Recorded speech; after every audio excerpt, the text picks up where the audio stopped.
Assalamualaikum warahmatullahi wabarakatuh and good day to all the students.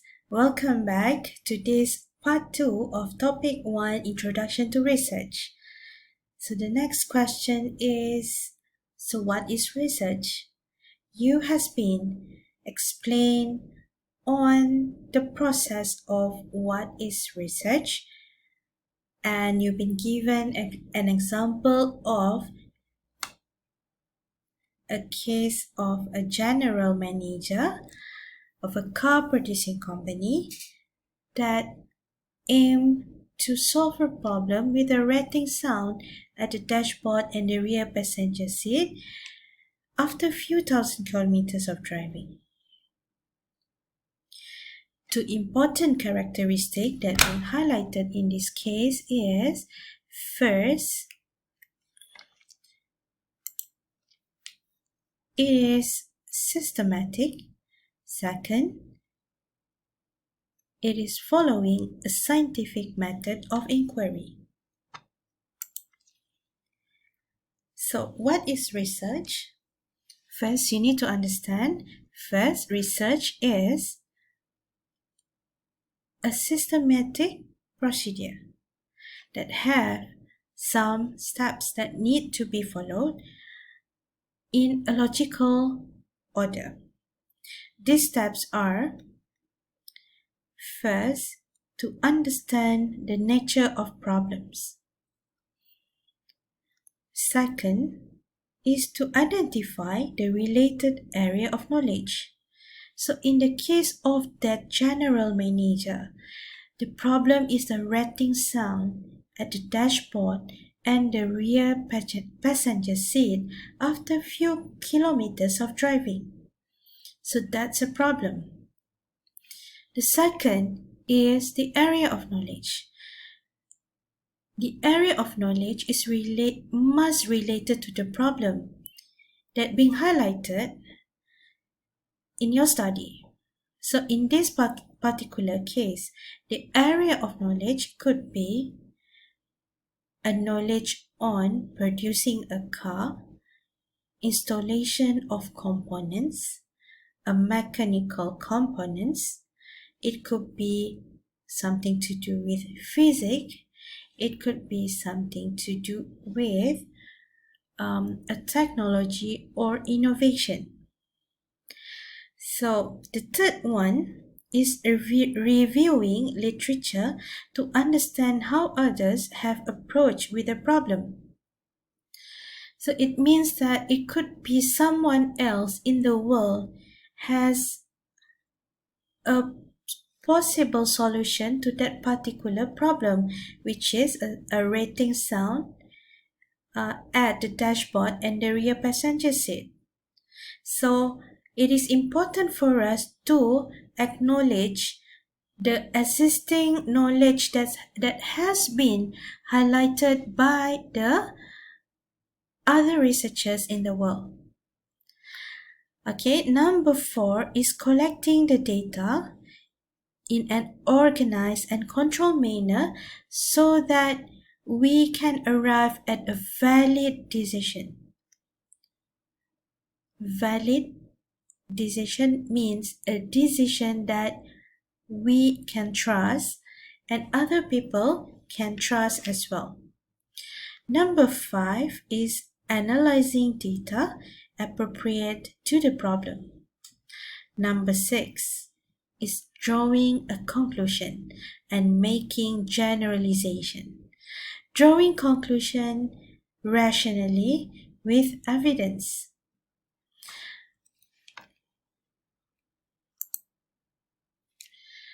So research follows a scientific method. This means that it makes an integrated use of inductive or a deductive reasoning, which means we are trying to reason the problem and find a solution.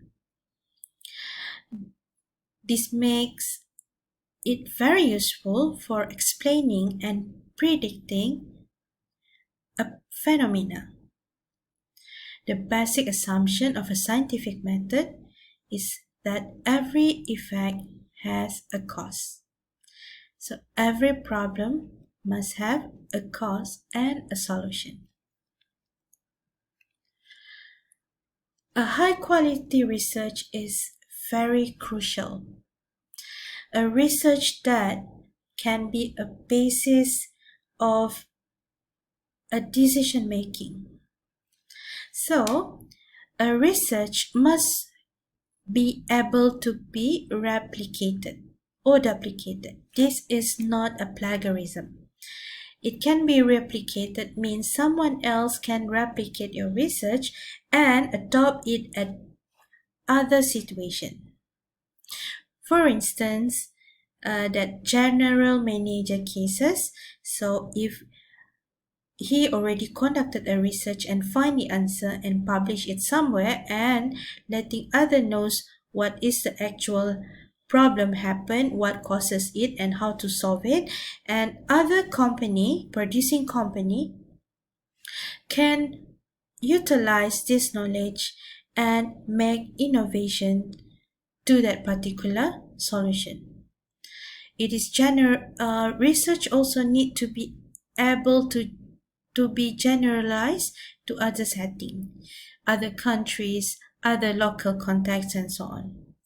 It is based on some logical rationale and tied to the theory. So theory means a knowledge that has been long established by a previous researcher. And it is doable. Doable means it is something logical and it can be conducted.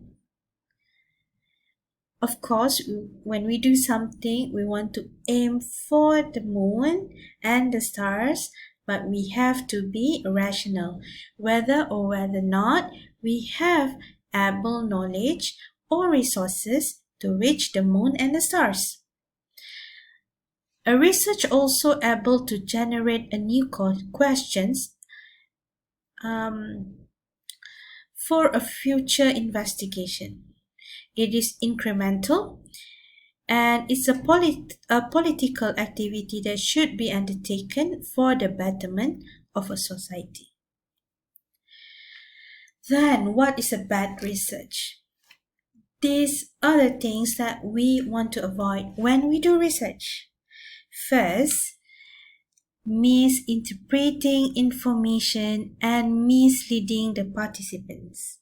We are not telling them the actual truth, but we are giving them a different perspective that will mislead them to make a decision.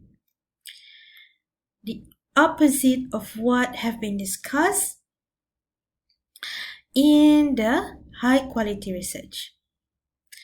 Okay, looking for something when it is simply is, which means something that no basis of research problem, no basis of a scientific investigation.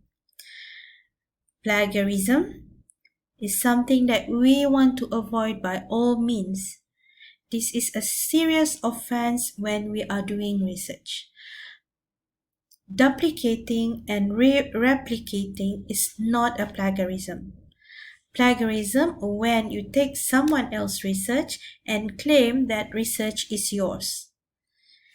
And this is a thing that we want to avoid by all means, that we are falsifying the data to prove a point, which means we are changing the perception, the opinions of your participants so that it will suit your research. So these are the characteristics of a bad research that we would like to avoid. So where do I begin? Where do we begin? Where should you begin when you want to do a research? First is asking the question. What is a problem? Why? How? So all of these are the questions that you need to ask when you start to do a research. Identifying important factors. What led to the problem? What could be the causes? What will be the benefit of it? Something like that. And you start to do your hypothesis or your guess or wild assumption on what is actually happening.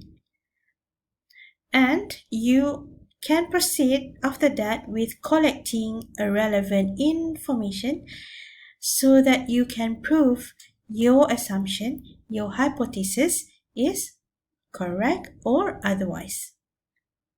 So that's the hypothesis, and asking a new question when necessary, and working with the hypothesis and reconsidering the theory and making a conclusion. Who can do a research? Any guess from the students? You can write down your answer in the chat box. So who can do a research? It's actually anyone can do a research. As long as you have a problem that you want to solve, you have a knowledge, a scientific knowledge on how to do a research, and you have some idea on how to solve a problem. Why do we need to do a research? As explained to you earlier, to provide a solution to a problem, to investigate a laws of nature, making a new discoveries to improve life, and for a personal achievement. Classification of research, this will be explained later in another part of the topics, but this is a basic classification of research. We have pure and applied research, quantitative and qualitative research, experimental and non-experimental research. So pure and applied research is about blue sky research. It's a basic research, discoveries of new theories, laws, and natures. It is a research that is producing something new. Applied research is directed to the end users and a practical application. Quantitative and qualitative research, it depends on the your aim objective of your research, whether you want to do a quantitative research or a qualitative research via interview, and also understanding the people's perception by understanding their opinions, views, belief, and so on. Experimental research is a test for a true cause and effect relationship. This is normally involving laboratory works, science, and technology. Non-experimental research, it's normally it's a descriptive kind of research, like understanding, describing the characteristic of an existing phenomenon.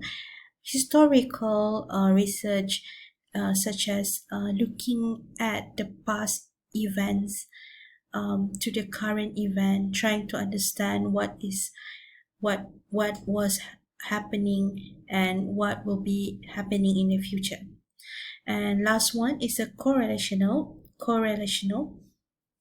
Examine the relationship between variables, and it's normally looking at how factor A will relate to factor B and how factor A will impact factor C, something like that. So that's all for part 2, and we will meet at part 3 for an explanation on the research styles.